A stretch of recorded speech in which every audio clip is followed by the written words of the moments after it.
This video is sponsored by Squarespace.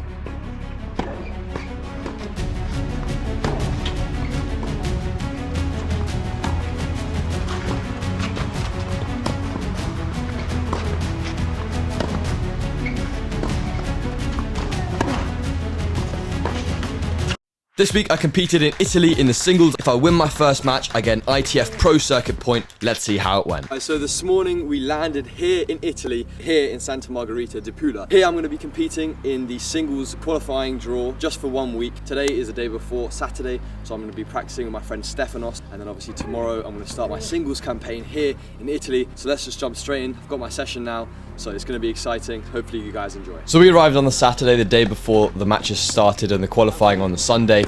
I just wanted to get used to the courts as much as possible. I played on them last year twice, as you guys might remember. This is the court that I played Johannes Hertais on last year. I'm actually hitting with Sakalaridis, one of the three brothers. I played Mischker in singles and doubles last year. Doubles with James for his first ATP points and some more for me. Here I was playing with Stefanos, who's ranked 578 in ATP singles, and he's only 18 years old, so an unbelievably talented player. In this session we basically just worked on, hitting some balls, volleys, smashes, serves, and also playing some points out of the hand. Just getting used to how the courts were moving. There was a lot less clay on these courts than in Antalya. It just felt a bit more humid and hotter, so the ball was really bouncing off the strings.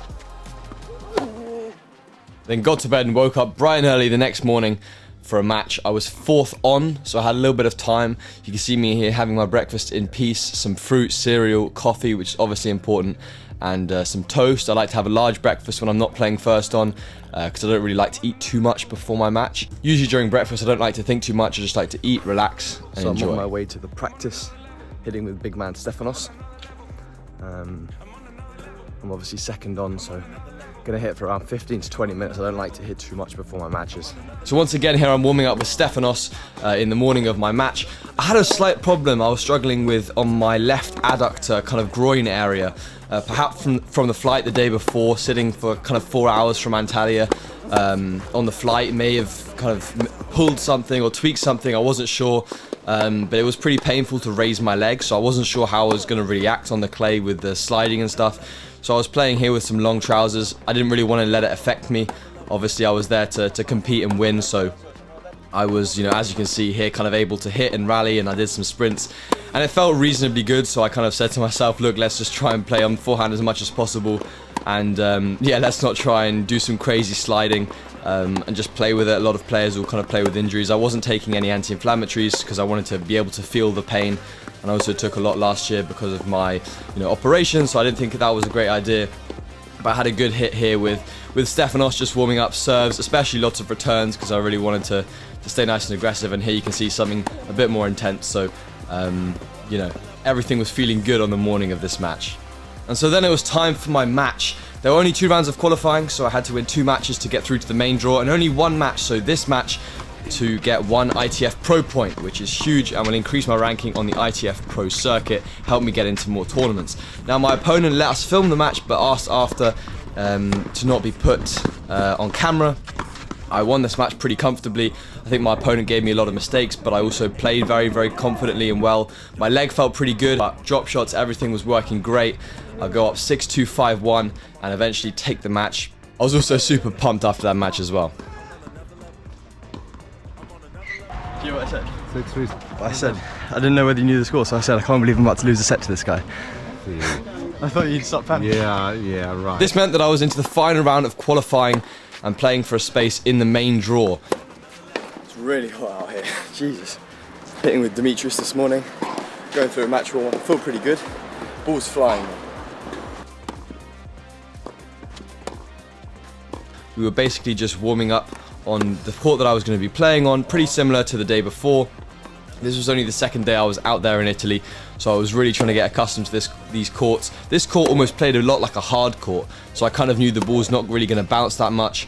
The leg pain that I had in the first match was steadily improving, not perfect, but I felt confident enough to go and compete. Today's opponent was Rocco Piatti. Now, this is the son of Riccardo Piatti, coach of Yannick Sinner, who has the Piatti Tennis Academy. So I knew that from the beginning of this match, you know, he was going to play very aggressively. He played a lot like Sinner. Actually, you could kind of tell that was what his game style was. He was very aggressive. He really liked to rip the ball. And, you know, from the beginning of this match, I was pretty nervous. The fact that, well-renowned coach watching was a little bit nerve-wracking. And to be honest, I wasn't having a great day. From the first game, I got broken pretty early on, and I was beginning to feel the 5-6 weeks away from home and being on tour and not being able to practice that great. And it didn't help, of course, that my opponent was ripping the ball, hitting winners, not really giving me too much rhythm. Now, this is one of the things that I've really been working on, especially at home now with Ashley, is really working on starting the games well, not giving my opponent, too many, short balls and unforced errors at the beginning of the match. But, Rocco was hitting some really good aggressive balls, so I was almost forced to try and get the ball deep and put him under pressure, because anything that was just going in like a rally ball, he was really stepping on the front foot and controlling the match, and that's not really how I kind of liked to play. I didn't like to feel like I'm not in control of the match, at least in a lot of the rallies. And as you can see here, I'm not playing great. I go down 3-1, 40 love down. Really not a great start. I was trying to figure out ways that I can kind of find a way back into this match and find a bit of rhythm back. But as you can see, I was really struggling on sliding on their backhand side. Just sticking a little bit and not quite finding my rhythm, finding my footing. And now, after the beginning of this match, I was definitely thinking to myself, how can I work my way out of this? Definitely wasn't feeling, the best on the day. And when your opponent's hitting shots like that, it's tough to kind of find that flow and find that rhythm. I go down here 5-1 on serve, really trying to just put the ball into the court, make him play balls and use my forehand as much as possible. But yeah, definitely was kind of disappointed almost with myself for the first set, definitely in the start of this match. I just felt like I couldn't get into it. I feel like I couldn't really find a way of playing my tennis and playing my game. As you can see, my arm's pretty heavily strapped up.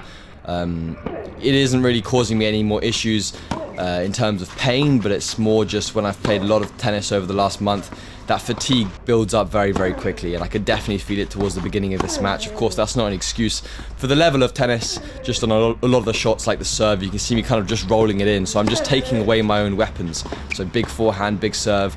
I just couldn't hit those as effectively as I usually do. Of course, that doesn't account for a lot of the other things that weren't really working on the day. However, I think that was one of the things that was bothering me slightly mentally more than physically as well.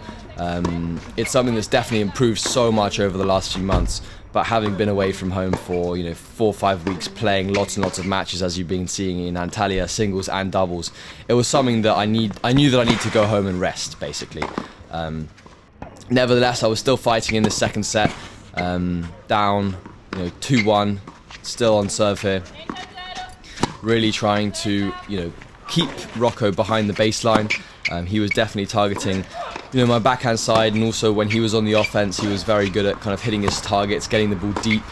A lot of the balls I was surprised by how pinpoint he was hitting them, and that was almost throwing me off slightly, because when the ball's landing right on the baseline, it's very difficult to time, no matter how good how fast the shot is. You can see me there saving a break point, going up break point, and he hits a very decent return up the line there. He gets another break point here, and with the one-hander, dips that ball across for the break. And at that point, I was frustrated with myself that I didn't take that game. I definitely should have taken that opportunity. I didn't really expect him to hit that winner. And he, of course, holds his service game. He was serving consistently, serving well, didn't really give me any unforced errors. Go down 4-1 in this set. Now this scoreline is very, very tough to come back from. 6-1, 4-1. I didn't necessarily think I was playing terrible tennis, but on the day, Rocco was just playing a lot better than me, making some smarter decisions. I was just throwing in 1 or 2 unforced errors that shouldn't have been there, especially in my service games there, to get broken. That game there gave me a lot of confidence. Winning that game to love, I really wanted to try and swing the momentum in my favour. But unfortunately, he's played there one great point, another winner there, another winner there off that ball, literally landing straight on the line. going up 40-15, I try and do something different, come forwards off the return. This point here at 40-30 is pretty crucial. He hits the line on the serve, causing it to bounce up. I just missed that wide. I definitely think it was a match where I learned a lot in terms of, mentally. You're gonna have bad days, and what the best players in the world do is that they can deal with those bad days and make sure that they still play a decent level of tennis. I think I can definitely improve on that, and I'm committed to 100% improving onto the next performance. Hopefully I can train a lot at home over the next few weeks, rest, recover, come back even stronger for the next tournaments. And now a word from the sponsor of today's video, Squarespace. Squarespace gives people a powerful and beautiful online platform where they can create their own website. We actually used Squarespace to build our website recently. Go check it out in the link in the description. You can also create a community on your Squarespace website with a fully integrated commenting system which supports threaded comments, replies, and likes. Now currently, as of right now, we're actually designing a product to release to you guys. Now Squarespace makes e-commerce super easy, and they've made it even stronger by using Squarespace extensions. These third-party tools can help you streamline bookkeeping, promote products, and also manage inventory, as well as doing some other really cool things, which is gonna make your life way easier. So go over to squarespace.com to try a free trial, and when you're ready to launch, go to squarespace.com/tennisbrothers for 10% off your purchase. So that's it from this video. I hope you enjoyed. Of course, wasn't the result in the end that I wanted, but another step in the right direction with another ITF point, which is going to make it a lot easier to get into tournaments in the future, which is going to be super helpful. I've got some really awesome videos and trips planned in the future, so make sure you click the little bell icon next to the subscribe button, as well as clicking the subscribe button, because we've got some really awesome content that you don't want to miss. So I hope you guys enjoyed, and I'll see you guys in the next video.